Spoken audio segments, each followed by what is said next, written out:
On a cold, rainy afternoon in a quiet, struggling neighborhood, a black woman living alone unexpectedly came across a 7-year-old boy lost during a refugee journey, shivering beneath an awning, clutching a strange pendant. Unable to walk away, she took him in and raised him with love for 15 years. Life seemed to settle into peaceful stability, until one fateful graduation day, when a billionaire woman appeared and recognized the boy as her long-lost son, and when faced with a choice, the boy chose a loving family, one with 2 mothers he cherished. The rain had been falling steadily all afternoon, a thin, unrelenting drizzle that turned the streets of the quiet neighborhood into mirrors of gray. Miss Clarice drew her coat tighter around her shoulders as she made her way home from the bakery. A small paper bag tucked beneath one arm, filled with still warm bread she planned to share with her elderly neighbor across the street. The air was cold, not the kind that bit into the skin, but the sort that crept in slowly, sinking into the bones, a reminder that autumn was giving way to the harder months ahead. Her shoes made soft splashes as she stepped through shallow puddles, but her stride remained unhurried, the way it always was. Measured, calm, as though the world could never rush her. Clarice had long accepted solitude as her quiet companion. 40 years old, unmarried, childless, but never bitter. Her life was small but full in its own way. The morning scent of yeast and cinnamon at the bakery, the weekly crossword puzzle she never quite finished, and the way children waved at her on their way to school, calling her Miss C, with a familiarity that warmed her heart more than she ever admitted. She didn't need much. A cup of tea, a quiet evening, a kind word. That was enough. But that evening, something in the stillness shifted. As she turned the final corner to her street, she saw a figure, a small one, curled under the awning of an abandoned storefront. At first she thought it was just a pile of discarded clothes, the kind that gathered when the wind blew through the alleyways. But then it moved, barely, a shudder under the thin fabric. Clarice slowed her pace. She had seen many things in this neighborhood, loss, hunger, pride hidden under threadbare coats. But what she saw now made her heart still in her chest. It was a boy. No more than 7, his frame thin, his hands red from the cold, his clothes soaked through. He sat with his knees drawn tightly to his chest, chin resting on trembling arms. His hair was plastered to his forehead in wet curls, and his eyes, too large for such a small face, were locked on the ground in that particular way children do when they are trying not to cry anymore, when the tears have run out but the pain hasn't. Clarice didn't hesitate. She moved to him, slowly, gently, her voice soft as a feather's edge. "Sweetheart, what are you doing out here in this rain?" she asked, kneeling beside him, her coat shielding them both slightly from the wind. The boy flinched at the sound, as though unused to kindness, but he didn't run. That told her something right away. He was too tired to run. His lips parted, but no words came out. Instead, he just looked at her with those deep, hollow eyes, eyes that had seen too much for such a young soul. She saw it then, the chain around his neck glinting faintly from under his soaked shirt. Clarice reached out gently, as if asking permission, and the boy didn't pull away. She lifted the small pendant. It was a worn silver medallion, shaped like a sun, and when she turned it over, etched into the metal, were 2 tiny figures holding hands, a woman and a boy, beneath the engraved rays. Her breath caught. The boy noticed her gaze and, with effort, whispered, "My mom, she told me to wait. She said she'd come back." His voice was hoarse, dry, as though he hadn't spoken in days. Clarice felt something stir inside her, deep and instinctive.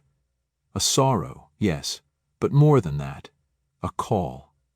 She had never carried a child in her womb, never held a baby against her breast, but in that moment she felt a fierce, protective love rise in her that startled even herself. "Well," she said, steadying her voice, "why don't you come with me for now? I've got soup on the stove and dry clothes, and we can figure out the rest together." She held out her hand, not demanding, just offering, and waited. After a long pause, the boy placed his cold fingers into hers. They walked home together, slowly, through the rain that had not let up, his small steps matching her longer ones. She gave him her umbrella, held above his head, while she let the drizzle soak into her already damp coat. He leaned into her side a little, just enough to let her know he trusted her, at least for tonight. When they arrived at her modest home, she brought him in, wrapped him in a thick quilt, set a bowl of chicken noodle soup before him, and let him eat in silence. He didn't ask questions. Neither did she. There would be time for that later. For now she made sure he was warm, full, and safe. He told her his name was Ashan. That night, after he had fallen asleep curled up on her old couch, Clara sat nearby, her knitting needles forgotten in her lap.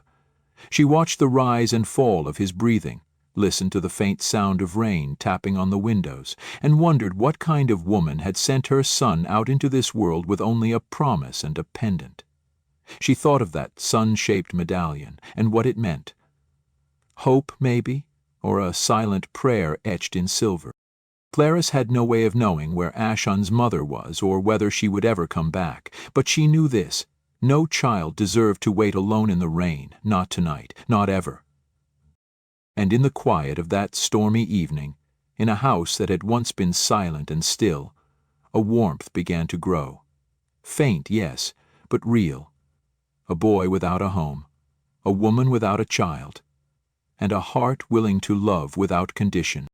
The morning after Clarice first brought Ashan home, the world seemed softer, quieter, as if it, too, was holding its breath.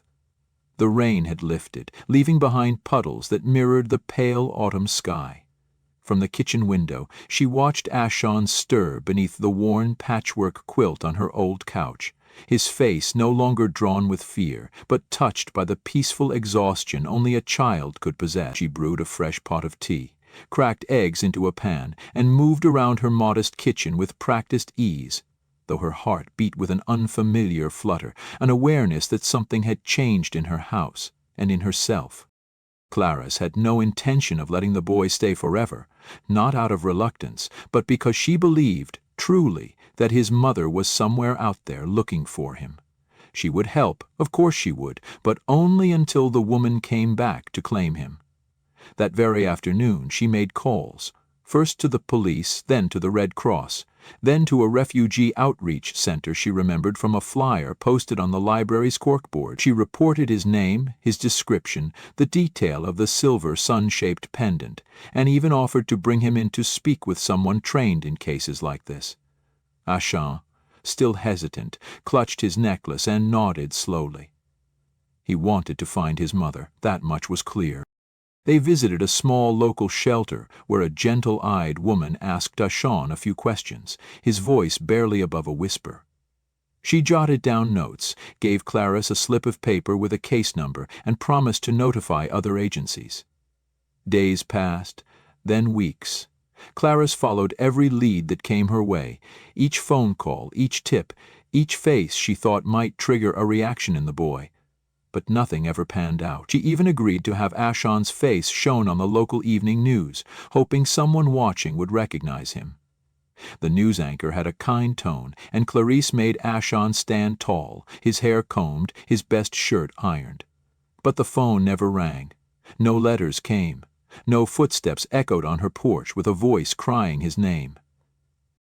In the meantime, life, quiet and unassuming, went on.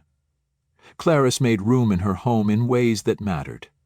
A drawer cleared out for Ashan's clothes, a hook behind the door for his little backpack, a second plate set out at dinner without a thought. She enrolled him in the local elementary school under temporary guardianship, filling out paperwork with shaky hands but steady eyes. The principal raised an eyebrow at the arrangement, but Clarice's reputation in the community spoke louder than doubt. "He's in good hands," the woman finally said, stamping the form with a crisp thud. And Ashan, for all his silence and scars, began to bloom in the soft soil of Clarice's care. He was sharp, deeply curious, and gentle in that careful way children become after hardship. He excelled at math, loved building things with his hands, and showed a fascination with machines, particularly how they moved, functioned, or sometimes failed. Clarice would often find him disassembling old toasters or electric fans from the attic, his small fingers nimble and methodical. He had a habit of chewing on the end of his pencil when he was thinking, and though he rarely spoke of the past, his eyes often wandered to the window during quiet moments, searching skies for something only he could name. One Saturday morning after breakfast, Achon turned to her as she folded laundry and asked, "Do you think she's still looking for me?" The question came without warning, and Clarice, who had prepared for many things, still felt her breath catch. She set down a towel and met his eyes, calm and unwavering. "Yes," she said softly, but firmly, "I do. A mother never stops looking for her child. Not ever." From that moment, something shifted, not in the certainty of their search, but in the rhythm of their days. Achon began calling her Miss Clarine with warmth rather than distance, and he started leaving little notes on the fridge, reminders about grocery items, or silly doodles with crooked hearts and stick figures labeled you and me. On his birthday, she baked a lopsided cake with too much frosting, and though he never asked for gifts, his eyes shone when she gave him a pocket-sized book about the solar system. "So you'll always have stars nearby," she said, and he held the book to his chest like it was the most valuable thing he owned. They were never extravagant. Clarice couldn't afford that. But the house, once filled only with the hum of the refrigerator and the occasional gospel tune, now held the sound of Achon's soft footsteps, the scratch of pencil on homework pages, the clink of 2 mugs at the kitchen table. The silence had become shared, comforting, like the hush between breaths. There was one day in early spring, months after he arrived, when Clarice took Achon to the downtown farmers' market. As they walked among the stalls, Achon froze in place, his gaze locked on a woman stepping out of a sleek black car. Elegant, tall, her hair pinned in a careful bun. Without warning, he darted forward, crying out, "Mama!" Clarice's heart leapt into her throat. But the woman turned, startled, and the moment cracked in. She shook her head gently, mouthing a quiet, "I'm sorry," before disappearing into the crowd. Achon returned to Clarice's side, cheeks burning, eyes downcast, but she said nothing. She simply took his hand and squeezed it. That night, as he curled beneath his blanket, Clarice tucked him in and whispered, "If she's out there, she'll find you. But until then, you've got me." He didn't answer, but in the darkness she heard him shift closer to the edge of the couch, closer to her chair, and rest his hand on her knee. Small, tentative, but sure, and in that gesture Clarice felt something both heavy and light settle in her chest. A promise neither of them had spoken, but both understood. Time would move forward, the search might continue. But for now, in that little house with its cracked windows and warm kitchen, they were exactly where they needed to be. A woman with no children, a boy with no home, and the kind of love that grows not from blood, but from choosing to stay. Years slipped by the way pages turn in a well-loved book, quietly, gently, without fanfare. One moment, Achon was a boy with sleeves too long and questions too big for his voice. The next, he was a young man standing nearly as tall as Clarice, his shoulders broader, his eyes deeper, carrying both the weight of unanswered beginnings and the quiet strength of someone who had found his footing in borrowed soil. Their home changed with him, not in structure or style, but in rhythm. The little house that once held the hush of solitude now hummed with purpose. Early morning coffee shared at the table before school. Soft conversations in the kitchen about solar panels and propulsion engines. The familiar creak of the porch swing where Clarice sat most evenings, her hands no longer busy with knitting, but resting quietly in her lap, content to just watch Achon work on his scholarship essays or tinker with second-hand circuit boards he collected like treasure. She had never stopped looking for his mother, not entirely. Each year she still checked the bulletin boards at the shelter, scanned the missing persons pages in the Sunday paper, and kept that silver pendant polished like it was sacred. But the ache that once came with that search had softened, not into forgetting, but into something closer to peace. Jean no longer flinched at unexpected knocks or turned his head too fast at the sound of a certain voice. He had grown into himself, into the life they had built together with quiet resilience and ordinary love. When he was accepted to the state university on full scholarship, Clarice cried harder than she did at her own high school graduation. She had saved what she could over the years, small bills tucked into a jar behind the flour canister, birthday money she refused to spend on herself, and though Ashon's tuition was covered, she used that jar to help him furnish his dorm room, buy books, and frame a photo of them together to place beside his bed. "So you don't forget the person who taught you how to fold a fitted sheet," she teased, handing it to him with a smile that trembled at the edges. "I'd forget that by tomorrow if I tried," he laughed, hugging her a little too long before walking out the door into the next chapter of his life. College suited Ashon like sunlight suits a garden that's been waiting patiently to bloom. He majored in mechanical engineering with a minor in astronomy, stayed up late in campus labs building prototypes, and called Clarice every Sunday without fail. When he came home on holidays, he brought with him the scent of ambition, of possibility, and stories about professors who challenged him, classmates who inspired him, and nights he sat on the dorm rooftop staring at the stars, wondering how he had ended up here from a rain-soaked sidewalk all those years ago. Clarice listened to every word, storing them like pearls on a string, one by one, never letting him see how her chest swelled with both pride and the ache of time passing too quickly. It was during his final year that the invitation came, an exclusive career fair for graduating seniors across the country, held at the prestigious Ridgeline Institute, known not only for its cutting-edge research, but for the philanthropic empire that quietly funded it. The keynote speaker that year would be none other than Elise Harrow, founder of the Harrow Innovation Trust, a tech mogul whose face appeared on magazine covers and charity galas alike. Known for her brilliance, her quiet grace, and a tragic story whispered in business circles. A young woman who had once lost her only child during a border conflict in a foreign country. That part Clarice never knew. Ashon had seen the name before, skimmed past it in articles or tech forums, but it meant little to him until the day of the event. The grand hall was a vision of glass and steel, with banners hanging from vaulted ceilings and soft music drifting through the air. Ashon stood among a sea of graduates, wearing his best suit, navy blue, second-hand but carefully pressed, clutching a leather portfolio and the pendant Clarice had strung on a new chain for the occasion. "For good luck," she had said, fastening it gently around his neck. "And because it's still a part of who you are?"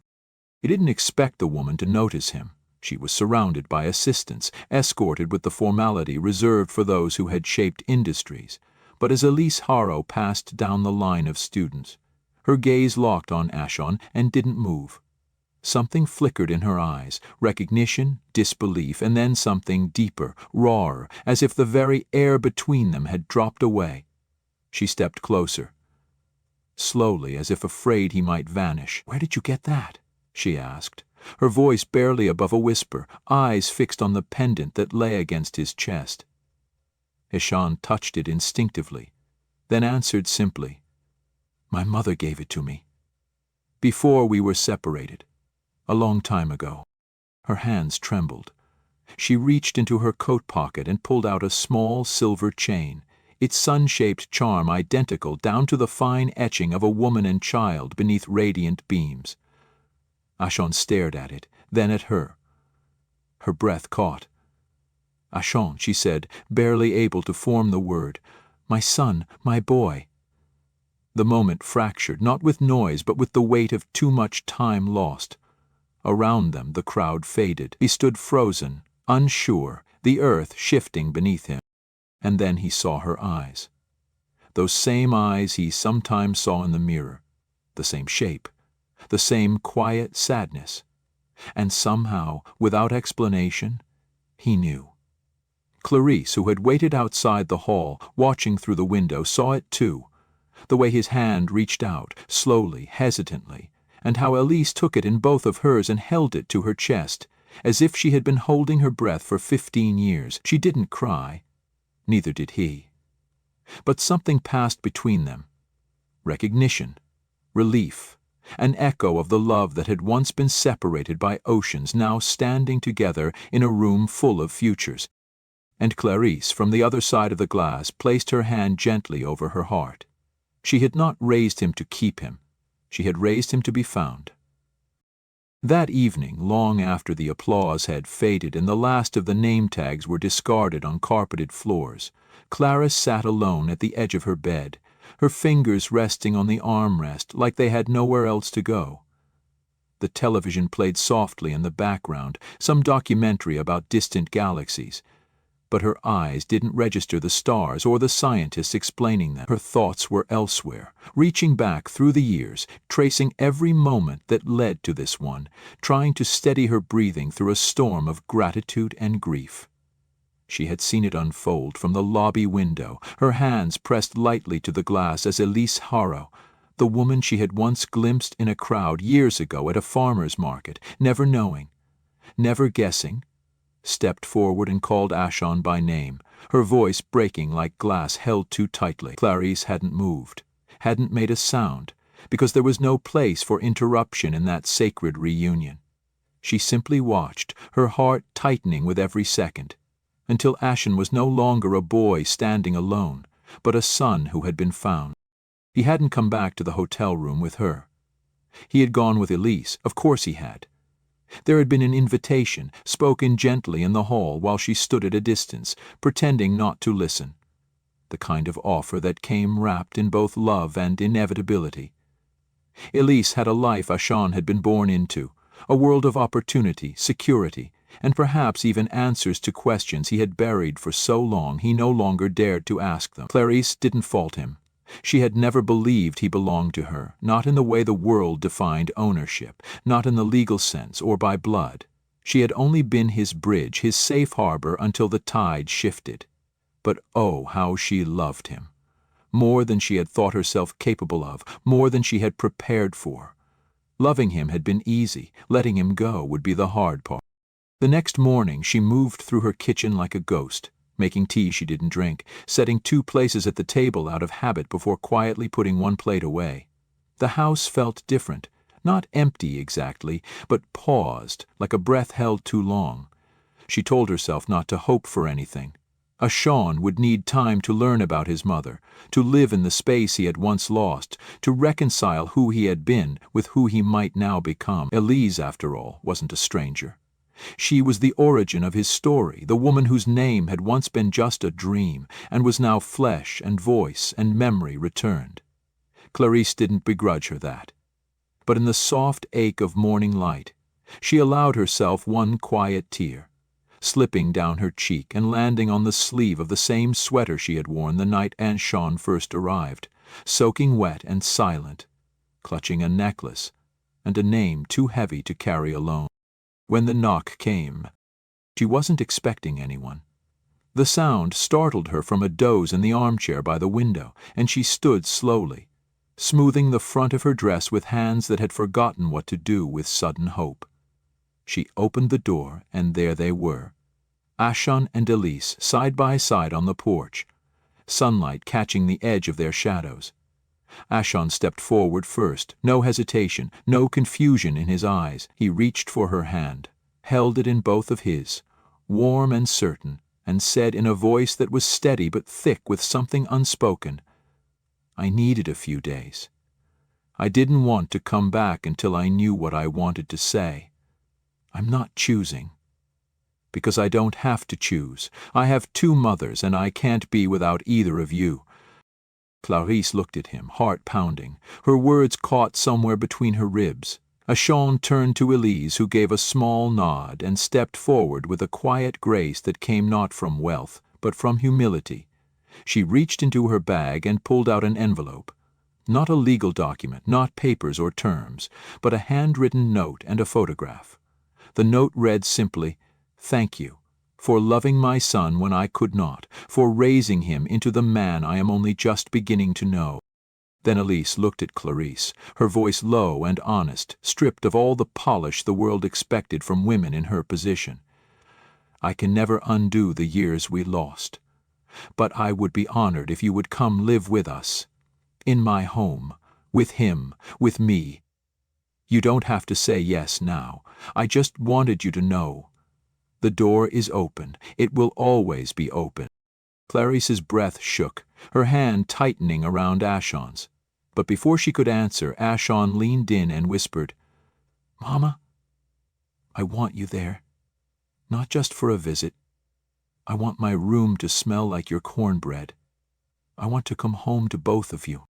And just like that, the ground beneath her feet softened. Clarice didn't answer with words right away. She stepped aside, opening the door a little wider. A silent invitation for them to come in, just for a while, just until the kettle whistled and the afternoon light spilled across the kitchen floor. Elise entered first, pausing to glance around the home that had shaped her son. Ashon followed, his shoulders relaxed, his steps familiar, his presence still so full of the boy he had been. As they sat down at the kitchen table, the same table where birthdays had been celebrated, homework had been struggled through, and silent prayers had once been whispered, Clarice realized that what she had feared as an ending was, in truth, a beginning. Not a replacement, not a parting, but an expansion. A mother by birth, a mother by love, a boy who carried them both. And in that moment, surrounded by steam rising from chipped mugs and laughter that came slow but easy, she felt something lift from her chest, a weight she hadn't named until it was gone. She looked at Ashon and then at Elise, and smiled in a way that only women who have lost and gained at once can smile. They would go together, they would build something new, a family, not by design but by grace. Join us to share meaningful stories by hitting the like and subscribe buttons. Don't forget to turn on the notification bell to start your day with profound lessons and heartfelt empathy.